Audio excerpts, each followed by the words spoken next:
As promised, I'm finally back in the high mountains, just in time to give you an Alpine conditions report ahead of the teryx Alpine Academy this coming week.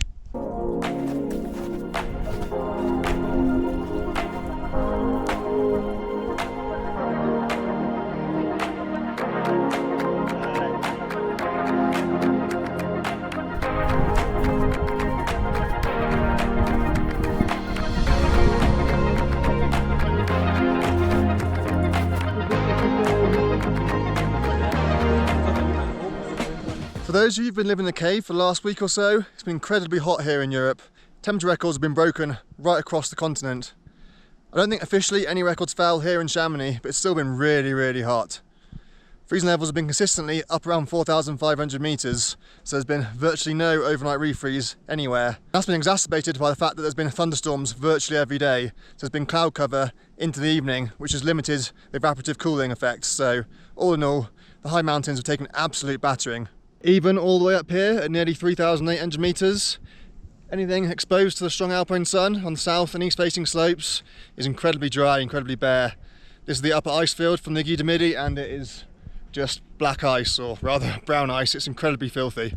Sorry, that's even the north facing slope, so it's not just south facing sides that's taken a battering.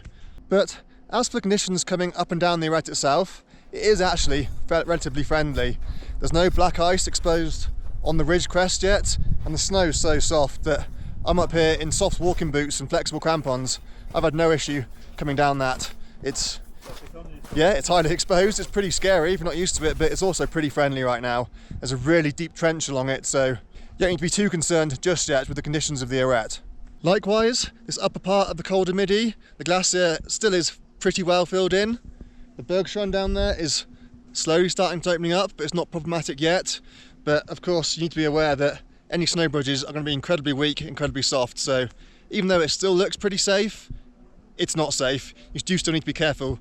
You do still need to be roped up and know what you're doing. I'm not going to go down any further. I'm going to stick to the ridge crest here. It's definitely not safe for me to head down onto the glacier today. For anybody heading out here for the teryx Alpine Academy, it's going to be hot.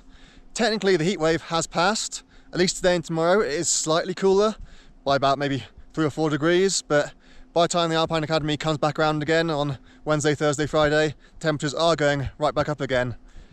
Technically, it won't be a heat wave just yet, but it's going to be really warm. It's only going to be a degree or so cooler than it was last week. But the chances of thunderstorms are going to be less, which is a good thing. It means more events will be able to go ahead.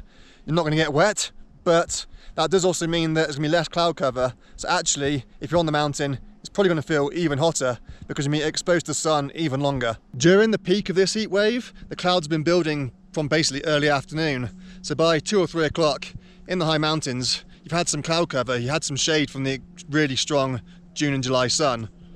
That's not going to be the case next week. If there are any thunderstorms, they're going to be later in the evening. It's going to be hot and sunny right through the afternoon, so bear that in mind. Don't forget your factor 50.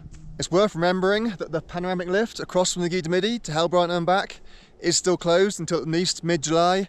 It's currently scheduled to reopen around about the 24th, but that may well be pushed back again. That will have some impact on the courses and how they go ahead. But of course, the guides will have contingency plans. This has been known for a while now. Anything that does need to take place on the Italian side, it's going to involve taking the tunnel rather than taking the panoramic lift.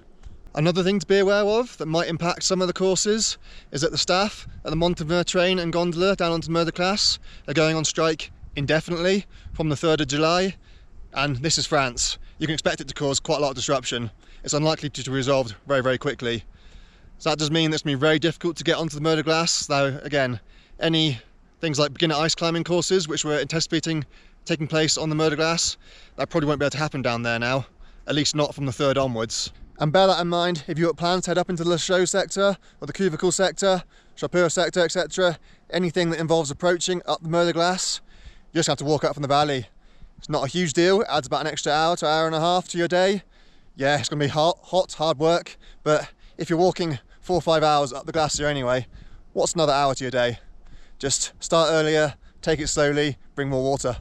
As for the conditions on the routes themselves, some of the real classics have taken a battering during the heat wave. Over in the Tour sector, the Guide de Tour itself is still fine. Table couloir is pretty much dry, but that won't stop you accessing the table arête. The Voie normale is still perfectly fine. The Bergstrand is big, but it's passable both up and down without too much difficulty. Petit Fourche and Tête Blanche, again, they're still possible. They're pretty dry, but as long as you're up and down pretty quickly, shouldn't cause too many issues. But it's pretty much over now for the Chardonnay. The Forbes arête, without a proper refreeze, is becoming really, really difficult. Several teams this week have had to be rescued from the arête because the snow's just too soft. They're just falling down the snow slopes. It's really, really dangerous. With a good overnight refreeze, with the clear skies that we might get this week, it might be possible again, but the guides and the guardians at the hut are recommending to stay away from the Forbes arête. So if that's what they're saying, that's what you should be doing, really. I've not had any confirmation, but I highly expect that the Migo Spurt is also over for that as well. Again, without a proper refreeze, the upper snow slopes are just going to be absolutely deadly, even if it is still possible to get onto the route itself. In the Charpeur sector, the Dru Traverse is still okay. The glacier is very open, very difficult, but it does still pass. Other rock routes on the south face of the Dru are also still possible, so people still are heading up to there. It's definitely over for the Wimper and other routes on the Aiguille Verte. Even if the couloir still has snow in it, again, without a proper refreeze, it's going to be death on a stick, so don't be tempting that. Likewise, the classic routes on Les Courtes and the Douat are going to be very, very dry. They might still be possible, but they're not going to be fun, so definitely wouldn't recommend them right now. As for the Grand Jurasse, the Cassim route on the north face and the Jurasse Traverse itself have both been done in the last week or so. Conditions on the routes are okay, but the descent route down the Voie normale is now becoming very, very difficult. It's always pretty difficult. It's south-facing, and after a heat wave, it's taken an absolute battering. It is still possible, but if you've gone up the Traverse or the North Face, you're not going to be aware of what snow bridges are like on your way down, so that's going to affect your route planning and make things more difficult than if you've gone up and down the Voie normale. So in terms of tactics, you're definitely going to want to be descending first thing in the morning when it's as cold as possible. So you have to plan that into your schedule, potentially bivvying on the summit. Most of the rock routes in the Envers des Aiguilles and Requin area are still possible. The Bergstrands are getting bigger day on day, but for now at least, they do still all pass. But access to the Mer de Glace face of the Grepon and the Aiguille de la Republique in particular, that is becoming very, very tricky. The Midi Plan Traverse has still got a good boot track along it, at least this first section, but the couloir halfway along is completely dry. It's an absolute choss fest. I imagine the sabs on the other side, once you descended that first abseils as well, are going to be pretty chossy, not very pleasant. So it may be possible, but it's probably not recommended right now, at least without proper refreeze. It's almost certainly over for two of the absolute classics of the range, the Kuffner arête and the Arête du Diable. The Bergstrands are just absolutely huge right now and probably overhanging, and without a proper refreeze overnight, it's just impossible to climb overhanging sugary snow. Even if you did make it up over the Bergstrand somehow, again, once you're on the routes themselves, well, theoretically, if you can make it up onto the Arête du Diable, it'd be fine. It's good dry rock, but the approach couloir is very chossy, very loose, very dangerous. As for the Kuffner arête, again, the approach slopes are going to be very tricky, very dangerous. But not only that, apparently now the Voie normale on Mont Blanc de Tacle is now impassable. A crucial snow bridge has just completely collapsed, it's gone. As of yet, nobody's found another way through. So if somehow you did make it up the Kuffner arête or the Arête du Diable, there is no way down. So unless you're planning on flying off the top of the mountain, you can't get down, so just don't even attempt them right now. That also means that it's over for the Trois Monts route as well for this season, unfortunately. And unless somebody finds a new way through, also means it's over for the Royal Traverse, unless you're just going to do the Demi-Royale, so up as far as Mont Blanc and descending via the Gouta rather than the Trois Monts route. So yeah, it's a real shame that this early in the season, such a classic and iconic route, such as the Voie normale on Mont Blanc de Tacle, is just impassable. Probably goes without saying, but I'll say it anyway. Tacle Triangle is almost completely dry, so just stay away. None of the routes on there are going to be climbable. Also, the approach onto the Point Lachenal Traverse is very nearly completely dry as well. It is still possible, but it's not going to be fun. As was the case last year, both the Dôme de Miage and Aiguille de Biennassi are still in excellent condition. Even when the rest of the massifs are falling down and suffering, somehow that section of the Royal Traverse, the start, Dôme de Miage and Aiguille de Biennassi, seem to hang on really, really well. It's likely that for much of this season, if you want to do a big alpine snow route, that's going to be your best bet in the Mont Blanc Massif. Yes, it's a long approach up to the conscript's hut, but that makes it even more enjoyable and an even more rewarding route. There are no lifts up there, you've got to walk up from the valley, so if you want to do proper alpinism, that's the place to go.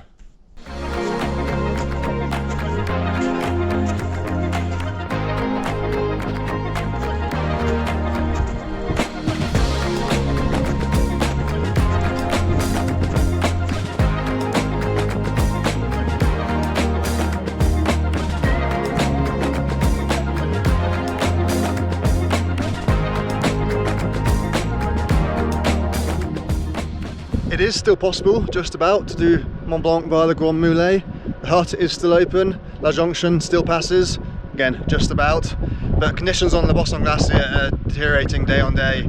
The route through the glacier is changing every day, so be sure to pay attention to where the poles are going. That is the way you need to go. There are still tracks across the Petit Plateau variation. I can see them even from all the way down here.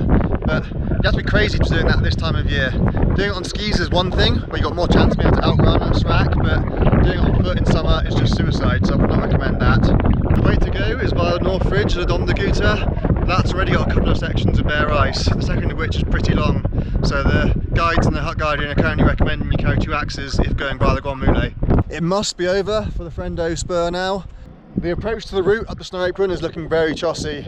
There's snow and ice raining down you pretty much constantly, so you're taking a huge risk if you're wanting to approach it. Once you're on the rock itself, you are out of the firing line, but you've got to get there somehow. And then the upper ice fields, again, looking very, very problematic. The left-hand exit, the snow and ice is pretty much all gone. It probably requires some quite technical mixed climbing now. The right-hand exit still has got ice on it, but again, you're mostly on bare ice, so it's going to be pretty horrific, not to be recommended. And it's definitely over for the Mallory Porter. Most of that is now dry, so that's not to be attempted at all. The approach and descent couloir for Via Normal of the Guy de Peña is now completely free of snow, and the perennial snow patch at the bottom of the route is now very much avoidable, so you no longer need to carry axle crampons if you're doing the Guy de Peña. Likewise for the Papillon Arête as well, you can get down off there safely without axe and crampons. But if you're planning to do routes on the Lepidopterus slabs, as you can possibly see behind me, there is still snow on the approach, so you are still going to need to carry axe and crampons to get up to there. Likewise for routes up on the Guy de Blatière, you will still encounter snow on the approach slopes for that, so you're still going to need axe and crampons and big boots to get up there too. The approaches for most of the rock routes over in the Aiguille Rouge are now snow free. Any snow that you do encounter is likely to be small patches and it's going to be very, very soft, so it shouldn't cause too many issues. So you can probably get away with approach shoes or soft boots now for approaching most of the routes over there. But there is still some snow around, especially in the Cochers sector over on the Flagère side, so if in doubt, maybe bring your big boots, but you'll probably be okay without. Further afield, and the season proper has started over on the Hornley Ridge for the Matterhorn. The Hornley hut opened a few days ago, but already the route is incredibly dry. It's virtually snow-free top to bottom. It's probably the driest it's ever been for the opening weekend for the hut. So unless it receives any fresh snow or hail overnight in any thunderstorms, you're not going to need axle crampons if doing the Hornley Ridge on the Matterhorn. It's looking much more how it should look in mid-August rather than late June, early July, which is pretty crazy and pretty disappointing. Obviously, that means rockfall is going to be a much bigger issue. Indeed, I think from the Swiss side, they even closed the mountain for a day or two to enable the guys to go up and release some loose rocks from the top, just to hopefully make it a bit more safer further down the line, because it's very, very chossy without good covering of snow at the top. The Alpine Academy itself is once again based here, Parc Quito, on the edge of town, next to the Maison des Artistes. They're still setting everything up at the moment, so it's all fenced off, but things will kick off in Angers on Thursday, the 2nd of July. The opening ceremony will start around 4 PM and then there'll be evening bouldering session available. Clinic registration will be open, as will the gear library. Technically, the gear library is open on Thursday for people who signed up for clinics on the Friday. But inevitably, people end up taking kit for the whole weekend, so if you signed up for clinics later on, it's worth trying to get something pretty early on the Thursday or the Friday, because otherwise there might be nothing left.